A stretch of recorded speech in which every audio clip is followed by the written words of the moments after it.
Hello everyone, Don here, and we're doing a bit of an encore. Sort of.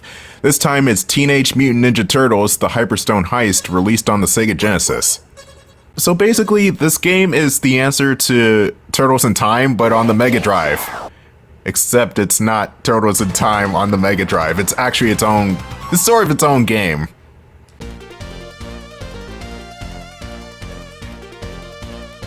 This is April O'Neil reporting from... Oh, again?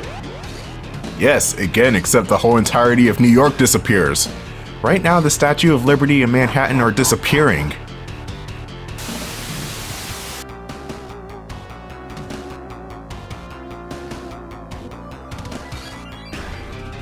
I have the treasured Hyperstone from Dimension X. They also have an excellent gem there, too. And it's only a matter of time before I conquer the world. Turtles, I dare you to challenge me. Hey Shredder, what's going on? We won't let you get away with that. We'll find you with our high energy detector. Why does it sound like something Don would say? Anyway, scene 1, New York City. Taking place in the Brooklyn sewer system, I guess. I thought the whole entire city disappeared. But here's a 9-day difference from Turtles in Time. The level design is a bit altered. Instead of a construction site as the first level, we're in the sewer system duking it out with foot soldiers. And you're gonna notice that the stages themselves are a bit long in the tooth. There are 5 stages in this game, but they're kind of a mix mash between different levels from different Turtles games. So it's not only Turtles in Time that this game is copying off of, but also the Manhattan Project and the original arcade game, and maybe some of the original platformer game too, I don't know. Okay, maybe not the original NES game, that would be stupid. But the Manhattan Project definitely and Turtles in Time on the Super Nintendo are this game's biggest influences. Which you would think this game would be unoriginal for taking so many aspects from other Turtles games. And it is kind of unoriginal, but it's still fun, and also it's kind of unique in that this is the only Turtles beat 'em up on the Sega Genesis. I mean, for so long, the Turtles have been confined to Nintendo products, like the original trilogy on the NES, the Turtles in Time game on the Super Nintendo, the trilogy on the Game Boy. Can Sega kids get a Turtles game for once? And it's a good thing we did, because this game is awesome. And the Tournament Fighters was okay, I guess. I mean, it was not a beat 'em up, but it was still a Turtles game on the Sega Genesis. But fair warning, you're going to need a player for that one. If you're just playing it by yourself, the AI will kick your ass hard.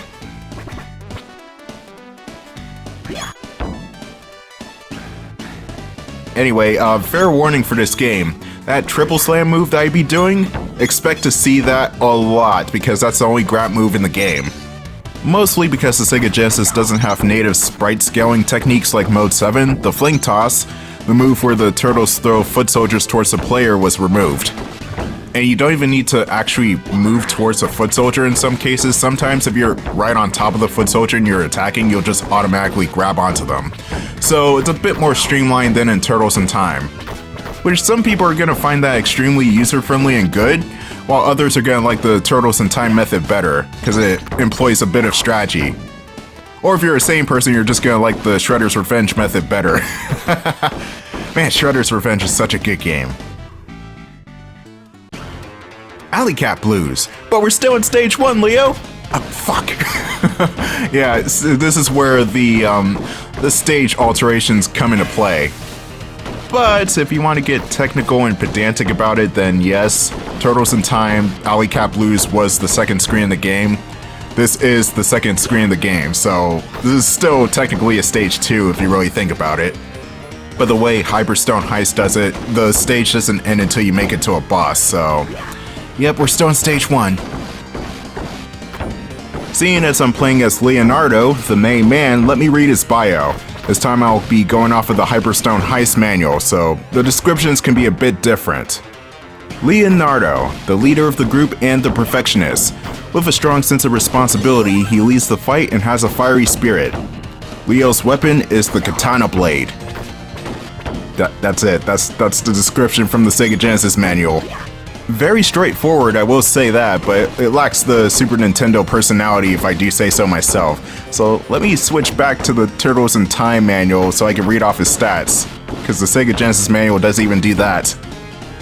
Normal attack is a 5, rush attack is a 5, special technique is a 5, defense is a 5, and speed is a 5. Leo's the vanilla turtle, who happens to have the best pair of weapons in the game, so vanilla with a bunch of chocolate chips on top or something, I don't know. The best strength of Leonardo is ironically him having no strengths, therefore he doesn't have the outright weaknesses of the other turtles. Perfectly balanced, as all things should be. I should also note that every time you use your special move, a chunk of health will deplete. This is the case in both this game and the Super Nintendo Turtles in Time. This is not the case in the arcade version of Turtles in Time, so you can pretty much spam your super moves in that game and not face any sort of punishment. If that even helps.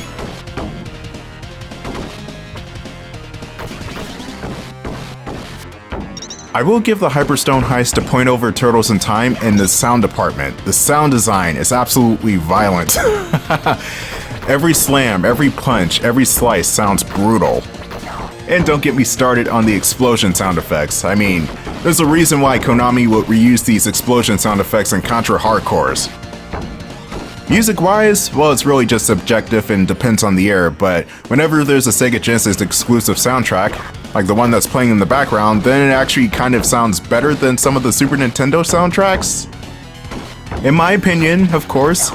I gotta say in my opinion, just in case I start another console war. Like 30 years later. It's because war never changes. Anyway, we got the purple foot soldiers who can be a bit annoying because they stay at a distance and throw kunai at you. Or would they be shurikens at this point? They're star-shaped. You see, I was under the impression that the kunais were ninja stars and that shurikens were just throwable knives. Because I played a lot of Shinobi when I was younger, and they referred to those throwable objects as kunai. Or no, shurikens, but they were knives. I don't know, maybe it could go either way with the terminology, but it doesn't really matter at this point.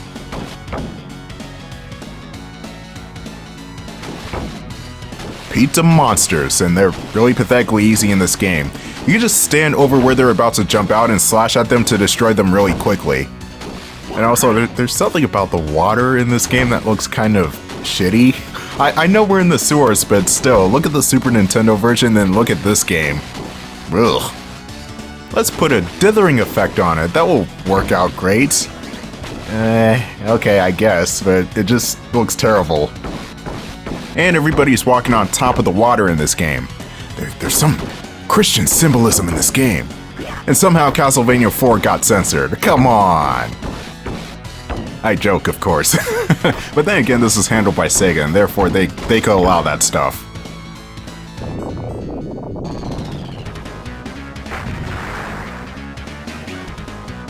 You are too immature to hang with me. Leatherhead, he makes his return from Turtles in Time, and he's even easier. Here's a strategy. Hit him 4 times, he'll run to the right. Hit him 4 times, he'll run to the left. Hit him 4 times, he'll run to the right. It's honestly stupid.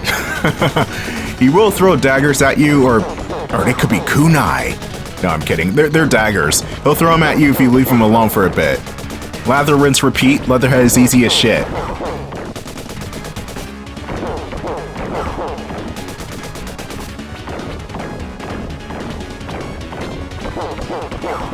Wow. I'm telling you, these sound effects are crazy, especially on the bosses.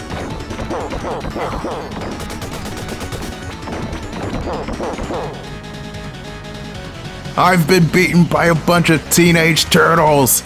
I guarantee. You know, I sound less like Leatherhead doing that and more like the Klingon boss from Star Trek 3. Anyway, a mysterious ghost ship in the middle of the Hudson Bay. Well, what? Okay, this stage I never understood. It's reasonable in the Turtles in Time game because we're time traveling, but why would there be a pirate ship in present day? I'm gonna have to chalk that up to Hyperstone nonsense. This is ridiculous.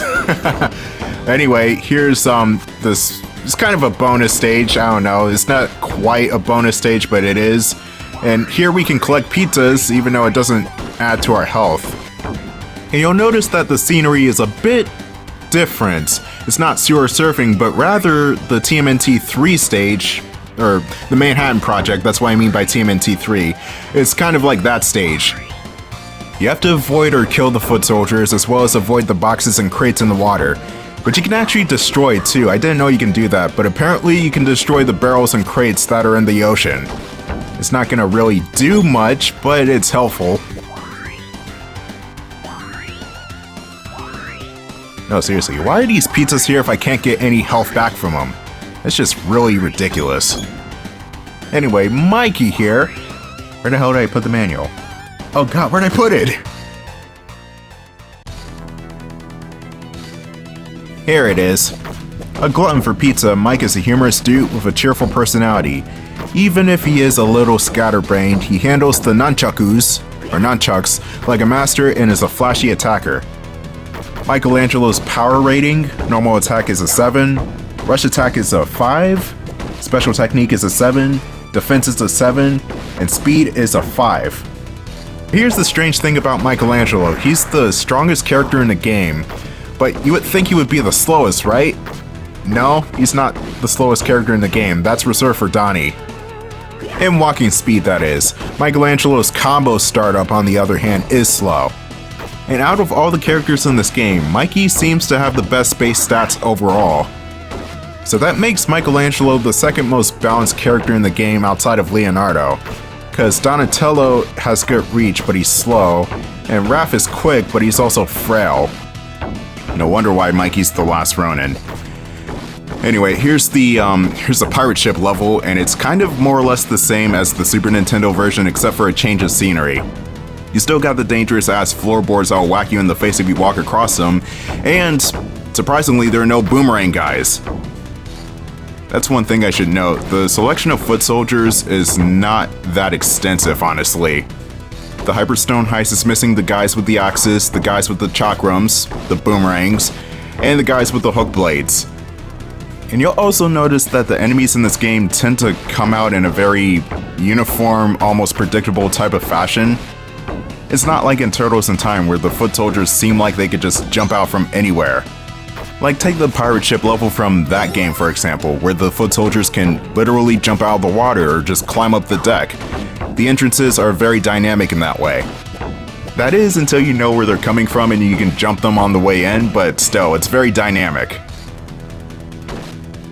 Oh god, barrels. Marty. Oh wait, there's no time travel in this game. Hyperstone! And also, the traps don't hurt the enemies in this game, which is a letdown. Why don't the traps hurt people? Well, I should rephrase some traps, like these barrels obviously don't hurt the foot soldiers, but explosive barrels do. It's lame and I don't like it.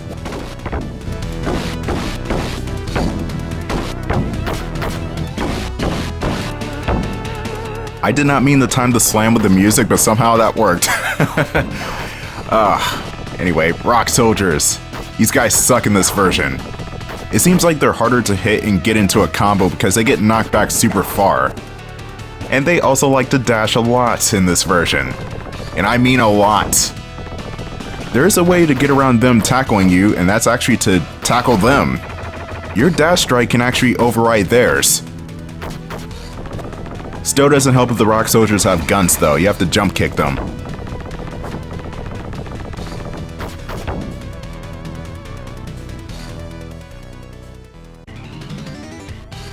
Welcome to the cave.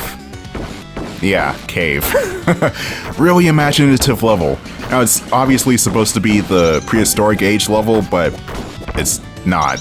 It's using the same stage music though. But the difference between this version and that version is, well, this stage actually kind of sucks. The reason being is that there's one pizza in the whole entire stage. I'm not sure if that's just heart mode being heart mode or what. I don't know. You don't have to beat this game on hard mode to get the best ending.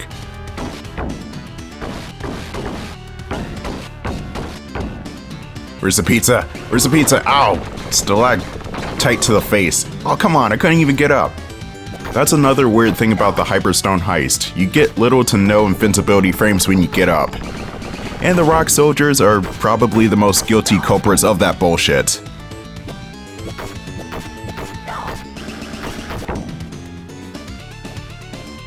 Are you serious? Still no pizzas?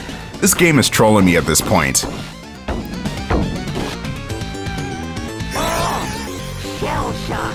Cowabummer, dude. Watch, the pizza's gonna be on the next screen. After a whole bunch of these foot soldiers. There's so many foot soldiers here. That's the Hyperstone Heist's biggest issue. There's too many foot soldiers and they're all the same. Oh, I hate you. The pizza was on the next screen. Anyway, the blocking guys make their return, but they're a bit easier to take down in this game as opposed to Turtles in Time. Any sort of combo finisher or move that will knock a regular foot soldier down will knock these guys down too. Okay, get the pizza, even though I won't need it. There will be another pizza for the boss later on. And the boss of this stage is kind of annoying in his own right, but we'll get to him in a second.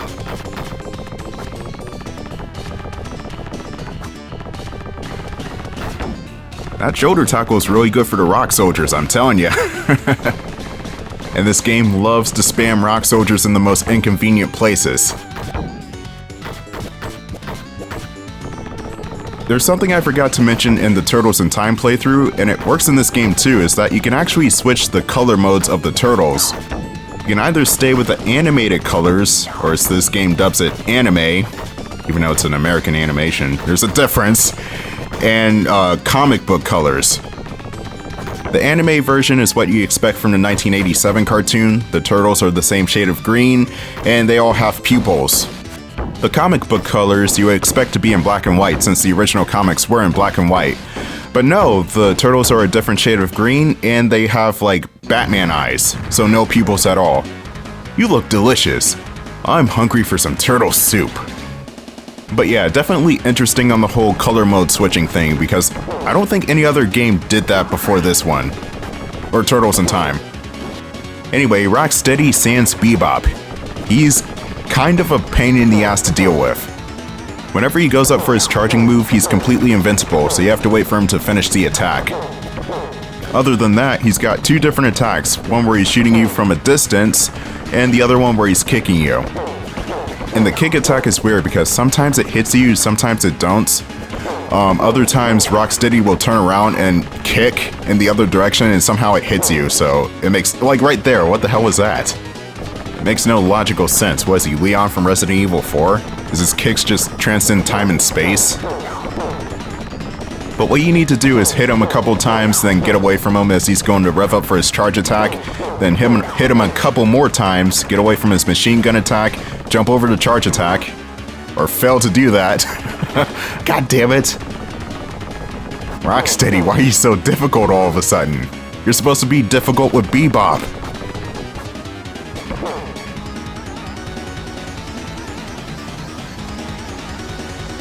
Remember, when I see you next time, I'll beat you. And Rocksteady dies. He'll be back. Anyway, I'll see you in the finale of the Hyperstone Heist.